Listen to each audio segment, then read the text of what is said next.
Assalamualaikum warahmatullahi wabarakatuh.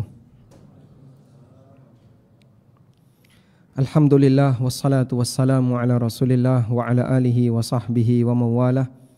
Wa ashhadu an la ilaha illallah wahdahu la syarikalah wa ashhadu anna Muhammadan abduhu wa rasuluh sallallahu alaihi wa ala alihi wa sahbihi wa man tabi'al huda ila yaumiddin.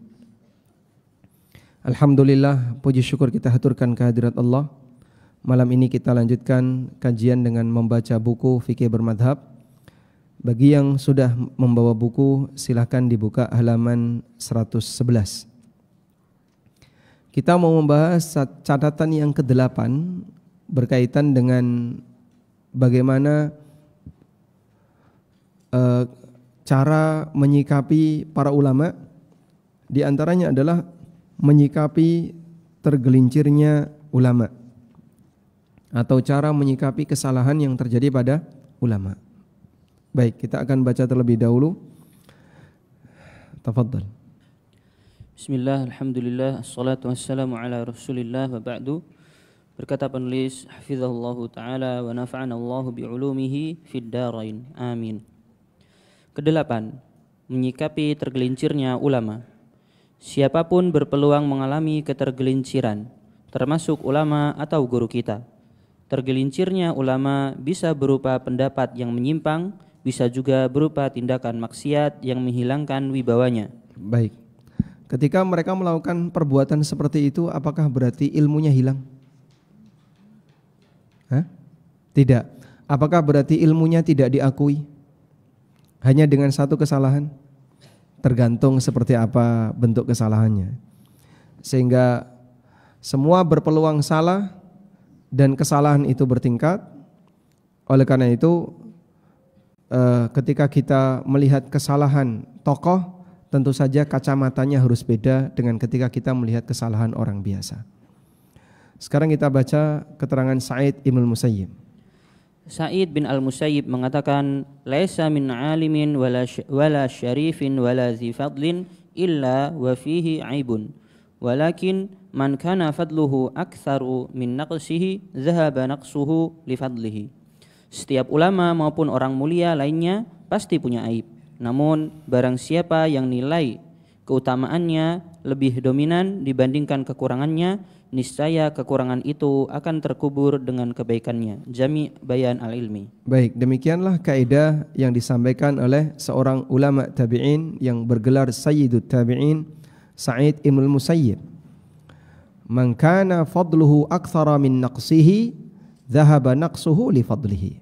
Siapa yang kebaikannya lebih banyak, siapa yang nilai keutamaannya lebih dominan dibandingkan kekurangannya, maka kekurangannya akan terkubur dengan nilai kebaikannya.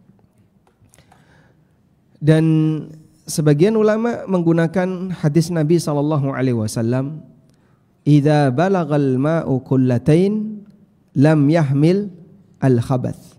Hadis riwayat Abu Dawud. Apabila air itu sudah mencapai 2 kullah, maka adanya najis gak ngefek. Jadi air yang jumlahnya banyak itu suci semuanya. Hanya dengan najis setitik, apakah kemudian semuanya jadi najis? Tidak.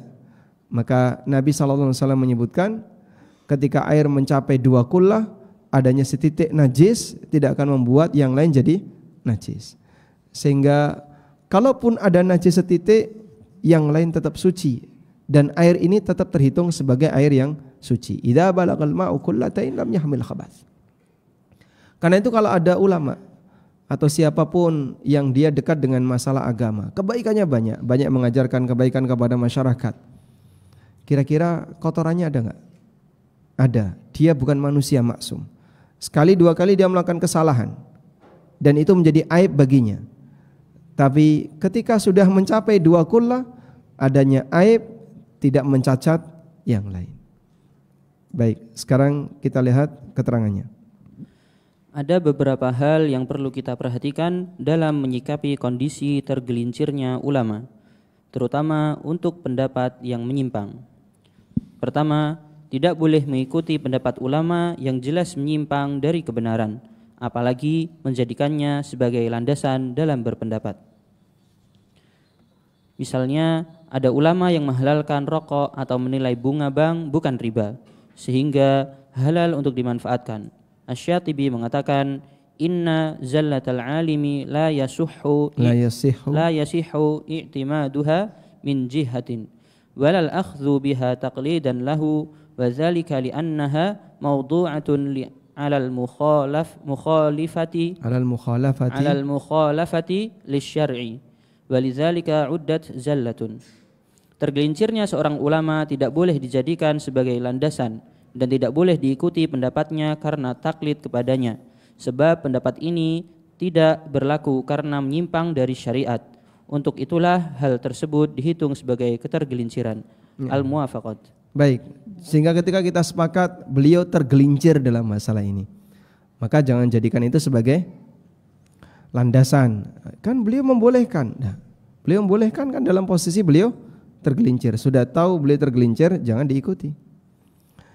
Baik, sampai di titik ini kita mendapatkan satu poin bahwa kesalahan siapapun sumbernya tidak boleh diikuti.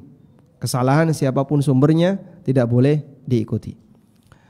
Pada posisi ketika Nabi SAW menyampaikan keterangan kepada para sahabat di luar wahyu, dan ternyata itu keliru, beliau minta kepada para sahabat untuk meninggalkannya. Peristiwa apa itu? Saat beliau menyarankan agar kurma tidak dikawinkan. Sehingga pertama kali beliau melihat kejadian orang mengawinkan kurma. Naik ke kurma jantan, ngambil benang sari, kemudian turun naik ke kurma betina, naruh itu di putik-putiknya, lalu baru turun. Repot sekali. Dan beliau tidak pernah punya pengalaman seperti itu sebagai orang Mekah yang di sana tidak ada kebun kurma seperti di Madinah. Maka beliau sarankan kepada masyarakat Madinah, udahlah kalau emang Allah takdirkan berbuah kan pasti berbuah, biarin aja. Karena beliau melihat terlalu repot dengan melakukan seperti itu. Akhirnya kurma tahun itu yang terjadi apa Pak? Gagal panen. Kemudian Nabi SAW mengatakan, antum a'lamu bi amri dunyakum, kalian lebih ngerti tentang urusan dunia kalian. Sehingga pada posisi itu Allah Subhanahu wa taala tidak memberikan wahyu kepada Nabi SAW tentang penjelasan bagaimana cara kurma itu bisa berbuah. Nah, saat beliau menyampaikan itu atas inisiatif pribadi, ternyata itu keliru. Dan Nabi SAW minta kepada para sahabat untuk rujuk.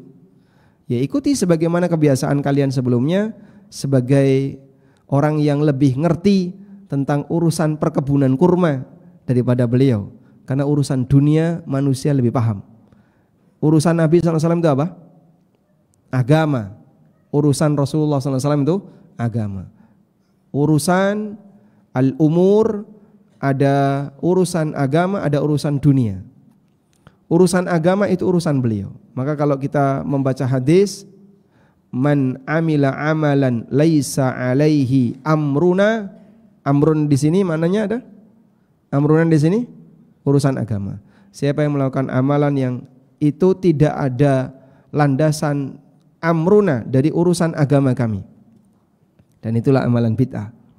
Baik. Selanjutnya, sebagian ulama menilai tindakan mengumpulkan ketergelinciran ulama dalam rangka mencari rukhsah atau keringanan termasuk bentuk mengumpulkan berbagai bentuk keburukan. Sulaiman At-Taimi mengatakan, in akhadta bi rukhsati kulli alimin ijtama'a fika syarra kullahu. Ijtama'a fika syarru kullahu. Jika kamu mengumpulkan pendapat ringan dari semua ulama, pada dirimu terkumpul semua keburukan. Al-Muwafaqat. Baik. Jadi misalnya Ibnu Abbas pernah memfatwakan nikah mut'ah itu boleh. Abu Hanifah berpendapat bahwa nikah boleh tanpa wali. Kemudian siapa lagi berpendapat nikah boleh tanpa saksi. Dah? Terus dikumpulin ini 3 pendapat. Dari pendapat 1, 2, 3, dan itu sumbernya beda. Tapi dikumpulin. dibuatlah sebuah ramuan akad nikah. Nikah boleh dibatasi waktunya, boleh tanpa wali, boleh tanpa saksi. Jadinya apa itu? Sehingga seorang lelaki check-in hotel dengan seorang wanita. Sudah? Lalu dia mengatakan, aku nikahi kamu dengan mahar 2 juta dalam waktu 3 jam. Mut'ah kan dibatasi ya.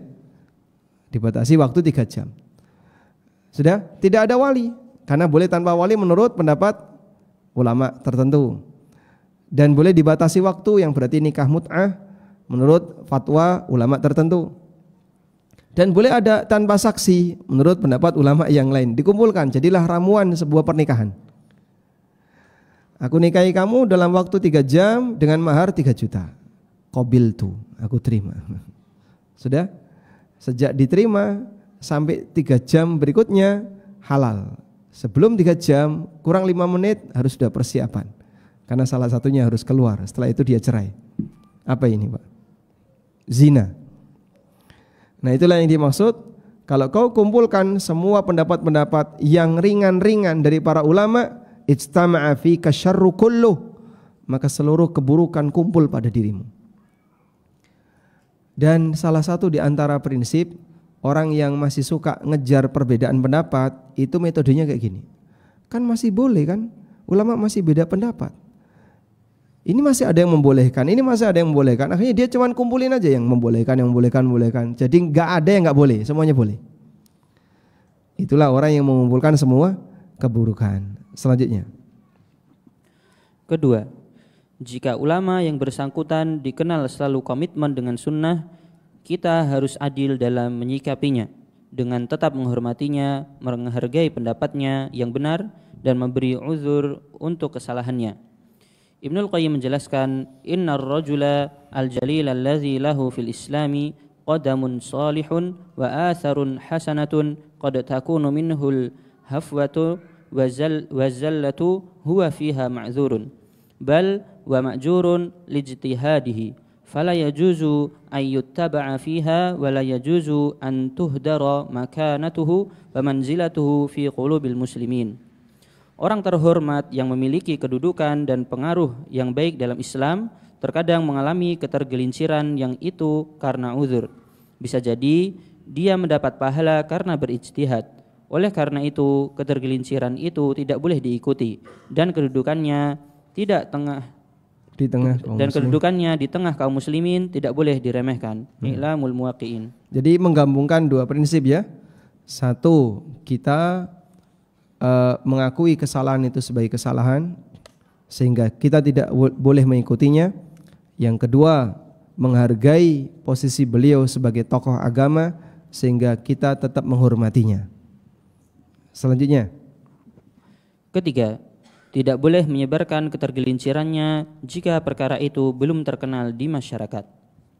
Tidak semua orang bisa menilai ketergelinciran ulama secara adil, sehingga ketika itu disebarkan akan memicu fitnah atau kekacauan di masyarakat. Umar bin Khattab radhiyallahu anhu pernah mengatakan, salasun yahdimna ad-dina. Salasun yahdimna ad-dina. Zallatul alimi wajidalu munafiqin bil Qur'ani wa a'immatun mudilluna. Ada 3 hal yang merusak agama: ketergelinciran ulama, debat orang yang munafik dengan menggunakan Al-Quran, dan pemimpin yang menyesatkan. Hadis riwayat Ad-Darimi dalam As-Sunan dinilai sahih oleh Syekh Masyhur di dalam Tahqiq Al-Muwafaqat. Baik. Jadi kalau belum terkenal maka jangan disebarkan. Ada 2 potensi bahaya ketika kita menyebarkan kesalahan itu kepada masyarakat. Yang pertama adalah hilangnya rasa kepercayaan. Sehingga orang ini dulu pengikutnya banyak. Begitu aibnya dibeberkan di medsos, akhirnya pengikutnya hilang. Separuh pengikutnya hilang, sekian ratus orang hilang. Kepercayaan masyarakat jadi hilang. Yang kedua, kebalikannya. Orang yang taklid kepada beliau ngikuti kesalahan itu. Sehingga mereka yang menyebarkan informasi ini Bisa jadi dia salah dari sisi dua hal. Kau menyebabkan kehormatan orang ini jadi hilang. Dan yang kedua, kau menyebabkan ada orang lain yang mengikuti kesalahannya. Dan menjadi penyebab ketika orang lain mengikuti kesalahan, dia sebagai awanus syaitan, pembantu-pembantu setan yang turut serta dalam menyebarkan keburukan. Karena itulah ketika ada berita yang isinya menyangkut kehormatan orang lain, kita dilarang untuk menyebarkannya. Ya. Allah Subhanahu wa taala memberikan ancaman kepada orang yang suka menyebarkan kehormatan orang lain. Innal ladzina yuhibbuna an tasyi'al fahishata fil ladzina amanu. Sesungguhnya orang yang mereka senang untuk menyebarkan al-fahisyah. Menyebarkan al-fahisyah di tengah orang beriman gimana? Berita yang berkaitan dengan masalah kehormatan. Ya, misalnya perselingkuhan atau praktek-praktek yang enggak benar di tengah orang yang beriman. Dia suka nyebar-nyebarin itu. Ini si A selingkuh sama si B. Wow, beritanya dibuat viral. Itu suka menyebarkan al-fahisyah di tengah orang yang beriman. Dan ini kaitannya dengan sikap orang munafik yang goreng beritanya Aisyah radhiyallahu anha, padahal mereka dalam posisi tidak bersalah. Antara Aisyah dengan Sofwan bin Mu'attal. Tapi seperti itu yang bisa bikin rame masyarakat. Sebab berita berkaitan dengan kehormatan itu lebih sensitif dibandingkan berita berkaitan dengan kenaikan harga beras. Nah, makanya yang kayak gini jangan disebarkan. Baik. Ada satu pengalaman yang pernah diceritakan oleh Al-Muzani rahimahullah. Beliau membaca kitabnya Asy-Syafi'i. Membaca kitab Imam Asy-Syafi'i Ar-Risalah. Kata beliau, qara'tu kitab Ar-Risalah 'ala al-Imam Asy-Syafi'i. Aku membaca kitab Ar-Risalah di hadapan Imam Syafi'i. Baca kitab Ar-Risalah di depan penulisnya. 80 marratan, 80 kali. Fama min marratin illa wa kana yakifu ala khata'in. Selama 80 kali tadi, semuanya pasti beliau kasih koreksi. Imam Syafi'i ngasih koreksi. Pembacaan yang pertama, oh ini keliru nih, koreksi. Koreksi dulu kan dicoret, ganti tulisan. Coret, ganti tulisan. Jadi 80 kali membaca, kata Al-Muzani, wa kana yakifu fama min marratin illa wa kana yakifu ala khata'. Setiap kali satu sesi pembacaan, beliau selalu memberikan koreksi. Faqala Asy-Syafi'i, hayya aballahu ta'ala ayyakuna kitabun sahihan ghaira kitabihi. Sudahlah wahai Al-Muzani, kamu enggak usah kaget, enggak usah bingung. Allah tidak ridho ketika ada kitab yang sahih sebagaimana Al-Quran. Aballahu ayyakuna kitabun sahihan asahha min kitabihi ghaira kitabihi. Allah Ta'ala enggak ridho ketika ada kitab yang 100% benar selain Al-Quran. Dan itu Imam Syafi'i di depan kitabnya sendiri. Sehingga saat dibacakan oleh muridnya, koreksi ini. Ini salah, koreksi. Berkali-kali. Sampai 80 kali. Masya Allah. Bagaimana dengan kita yang gak bisa dibandingkan dengan Imam Asy-Syafi'i. Karena itu kalau misalnya ada ustadz baca teks Arab kok salah, kira-kira gimana? Kira-kira gimana? Ada yang mohon maaf, ya dia tulab, mungkin dia kuliah atau dia mondok di pesantren. Oke lah kita akui ketika itu dia bisa ngoreksi. Ustadz fulan salah ini, harusnya dibaca mansub, ini dibaca marfu. Harusnya dibaca marfu, dibaca mansub. Baik, kalaupun salah, boleh kau sebarkan di luar, sehingga kemudian menurunkan kepercayaan sang masyarakat kepada ustadz ini. Jika demikian, maka bisa jadi ada banyak pendidikan yang disampaikan oleh ustadz ini jadi mentah, gara-gara tulab yang sok ustadz. Dan ini fenomena. kau sendiri ketika praktek seperti itu pasti nggak lepas dari salah. Bicara di depan umum dalam posisi dia baca spontan, itu akan berbeda ketika dibaca di depan guru dalam konteks belajar. Pengaruh ada banyak hal ketika dia sudah menghafal sebelum khutbah Jumat, begitu naik mimbar hilang. Kenapa? Karena lihat ada makmum yang gak konsentrasi, nular, khotibnya jadi hilang hafalannya. Belum lagi dengan faktor-faktor yang lain. Kadang ada komentar, tapi kan kesalahan baca itu fatal. Memang ada yang fatal dan ada yang tidak fatal. Salah bisa jadi ada yang fatal dan ada yang tidak fatal. Kesalahan baca tidak fatal ketika tidak sampai menimbulkan salah terjemah. Beliau bisa menerjemahkan dengan benar walaupun ketika baca bisa jadi salah. Enggak semua kesalahan baca itu menimbulkan salah terjemah. Dan ternyata terbukti para asatidzah masih bisa menerjemahkan dengan benar walaupun bisa jadi ketika itu salah membaca. Misalnya kalimat ni'matil bid'ah, ni'matil bid'atu hadhihi, perkataan siapa? Umar bin Khattab radhiyallahu anhu. Ada ustadz kibar, doktor, pakai inisial saja antum sudah tahu ya. Yang salah ketika membaca ini ya. Kemudian ada sebagian tulab yang kadang menggoreng itu. Apa manfaatnya? Terjemahannya beliau pasti benar. Umar mengatakan sebaik-baik bid'ah adalah ini, walaupun salah baca. Dibaca ni'matul bid'ati. Yang benar kan ni'matil bid'atu hadhihi. Jadi nikmat di situ sebagai fi'il madhi. Boleh baca ni'matul bid'ati dibaca sebagai isim. Padahal maksudnya itu adalah fi'il madhi. Tapi terjemahannya enggak ada perubahan.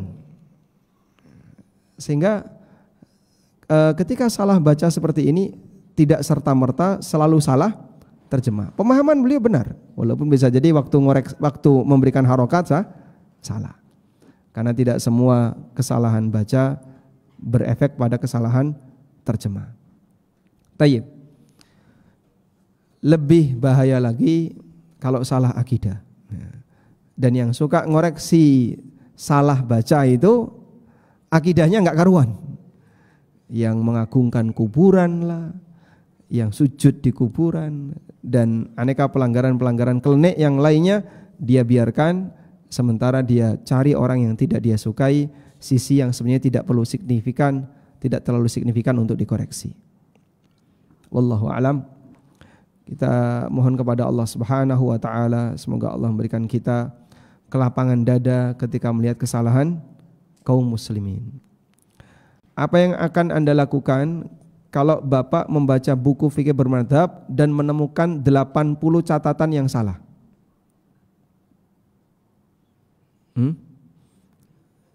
Gak jadi beli. Kan udah dikasih. Laporkan ke penulisnya. Ini ada banyak salah harokat. Ini kan ini copy paste. Misalnya ini ada alif lam kok ditanwin Pak al-hafwatun, kan enggak mungkin. Iya, ini copy paste. Teks kayak gini kan cuman kita copy dari aplikasi tapi belum sempat dikoreksi baik oleh korektor maupun oleh penulis sendiri. Sehingga mohon dimaklumi. Kita lanjutkan catatan yang ke-9.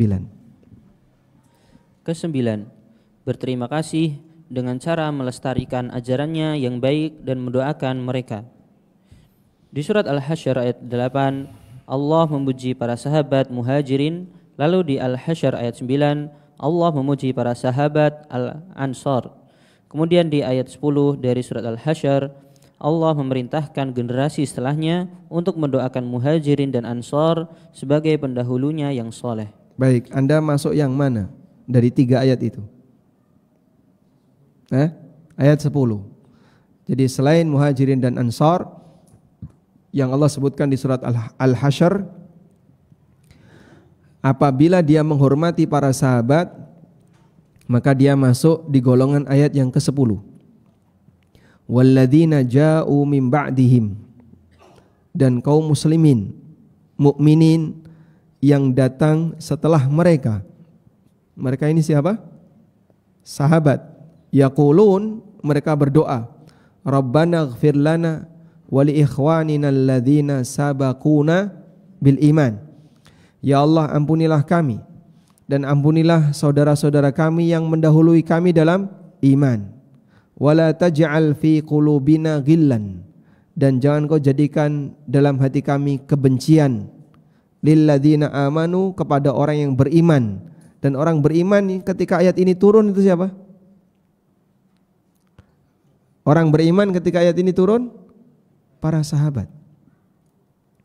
Para sahabat. Rabbana innaka raufur rahim. Maka kita diajarkan, dulu ada orang soleh yang berjasa bagi kalian karena mereka menyebarkan dakwah kepada umat manusia. Andaikan Abu Hurairah mutung, ada ribuan hadis yang hilang. Andaikan Ibnu Abbas itu mutung, ada banyak ayat yang tafsirnya kita nggak ngerti. Andaikan Aisyah itu mutung, ada banyak sunnah dalam rumah Rasulullah SAW yang tidak tersampaikan. Walaupun banyak kejahatan masyarakat yang diarahkan kepada mereka. Abu Hurairah radhiyallahu anhu berkali-kali dihina sehingga disebut sebagai orang yang tidak terpercaya. Aisyah juga sama, dituduh berzina. Demikian pula yang dialami oleh Ibnu Abbas. Orang-orang Khawarij membenci beliau dan banyak menghina beliau. Kalau kemudian mereka enggak terima, sudahlah, kalau begitu ilmunya tak simpan saja. Sampai mati enggak bakalan aku sampaikan. Hilang itu semuanya. Tapi mereka sampaikan dengan penuh perjuangan, walaupun mungkin bisa jadi banyak orang yang membencinya. Maka generasi setelahnya mereka punya tanggung jawab, doakan orang-orang yang sudah apa? Mendahului kamu, mengajarkan kebaikan bagi dirimu. Selanjutnya, setelah wafatnya Nabi SAW, banyak masyarakat dari berbagai negeri yang masuk Islam, misalnya wilayah Irak dan Mesir. Terjadilah interaksi antara mereka dengan para sahabat, tetapi ada di antara mereka yang terkadang mencela para sahabat. Aisyah mengomentari keberadaan para pencela sahabat. Umiru an yastaghfiru lahum fasabbuhum thumma qara'at hadhihi al-ayata walladzina ja'u min ba'dihim. Mereka diperintahkan agar memohonkan ampun untuk para sahabat, tetapi mereka justru malah mencela sahabat. Kemudian Aisyah membaca ayat di atas, Al-Hasyr ayat 10, hadis riwayat Ibnu Abi Hatim dan disebutkan Ibnu Katsir dalam tafsirnya. Demikianlah adab yang Allah ajarkan dalam rangka menghargai para sahabat sebagai pendahulu kita yang telah mengajarkan ilmu agama kepada generasi setelahnya, membalas budi baik mereka dengan cara mendoakan kebaikan bagi mereka. Baik, Anda catat ini. Jadi balas budinya dengan cara apa? Doakan kebaikan bagi para ulama. Bukan dengan menyembah ulama. Sebagaimana balas budi kita untuk Nabi SAW adalah dengan memberikan salawat untuk beliau, bukan menyembah beliau. Maka kita berbalas budi untuk para ulama bukan dengan mengkultuskan, tapi dengan mendoakan. Nah, masih ada bagian kecil, bagian di belakang, insya Allah akan kita selesaikan setelah mendengarkan adzan Isya.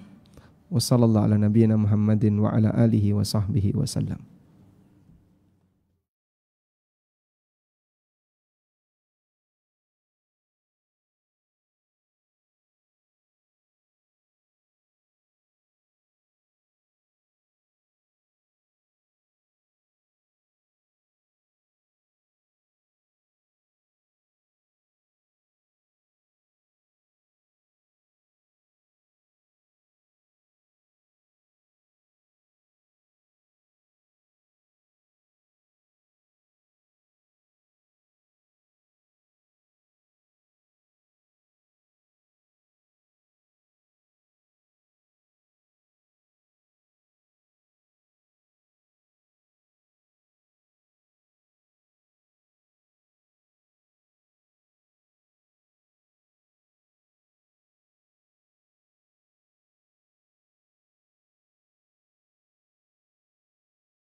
Alhamdulillah wassalatu wassalamu ala Rasulillah wa ala alihi wa sahbihi wa mawalah. Wa asyhadu an la ilaha illallah wahdahu la syarikalah wa asyhadu anna Muhammadan abduhu wa rasuluh. Allah mengajarkan kepada kita untuk membalas budi para sahabat dengan cara apa? Ayastaghfiru lahum, memohonkan ampunan untuk mereka. Dan ini berlaku ketika kita mendapatkan kebaikan dari generasi sebelumnya. Selanjutnya, kita juga memberikan penghargaan yang sama untuk para ulama generasi setelahnya, yaitu mendoakan mereka dan memohonkan ampunan untuk mereka, bukan mengultuskannya dengan menganggap semua pendapatnya benar, apalagi sampai menyembah kuburannya atau memanjatkan doa di kuburannya. Nah, tidak ada satupun ulama yang minta pujian. Sebutkan ulama yang minta dipuji. Ada? Kalau ulama minta didoakan, banyak. Tapi kalau minta dipuji, kita nggak nemu. Karena membalas jasa baik orang lain, yang benar bukan memuji, tapi yang benar mendoakan. Sebab pujian dengan doa, mana yang lebih bermanfaat? Pujian dengan doa, mana yang lebih bermanfaat? Doa. Anda dipuji, tidak akan bertambah rizkinya.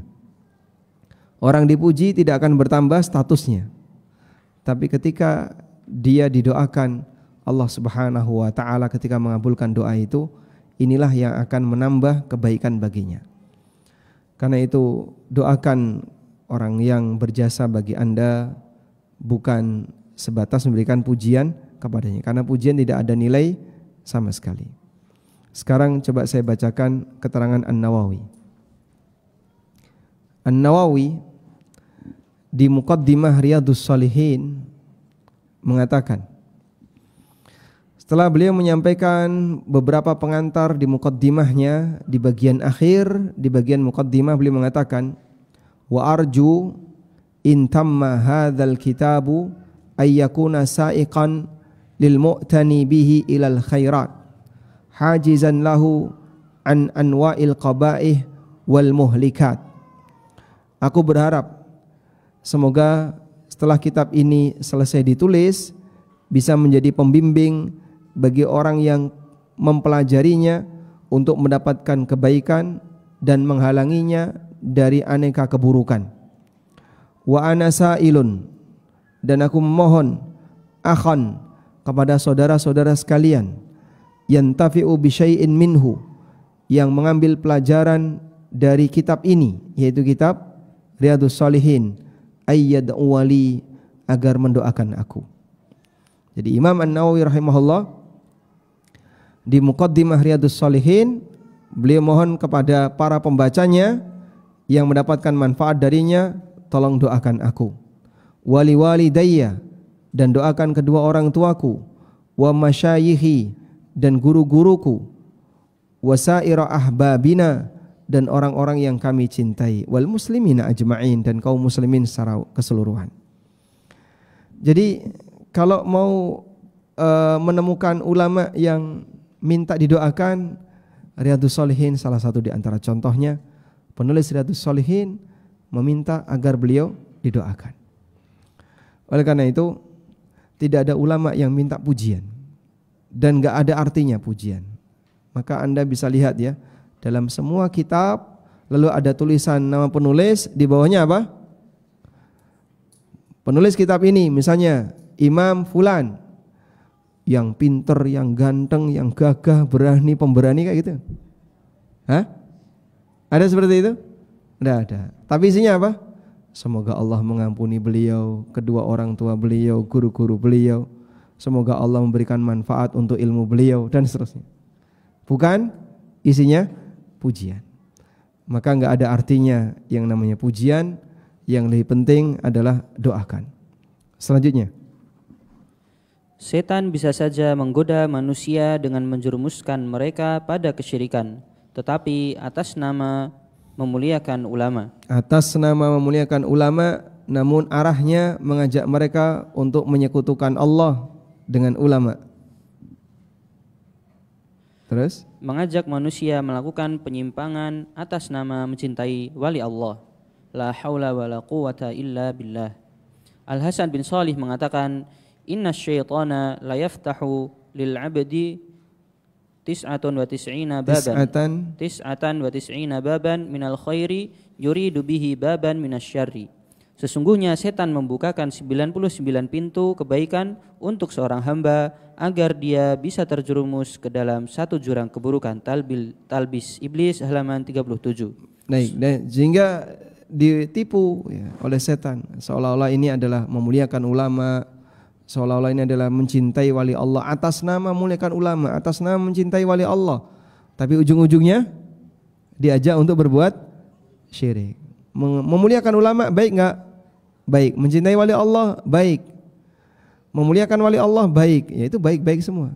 Setan membukakan 99 pintu kebaikan, ujungnya kesyirikan. Ya. Dan banyak sekali orang yang ketika dinasihati, ini enggak benar. Cerita-cerita bohong tentang karomah wali itu kan berlebihan ya. Ketika diingkari, oh berarti kamu memusuhi wali. Gimana sih ini?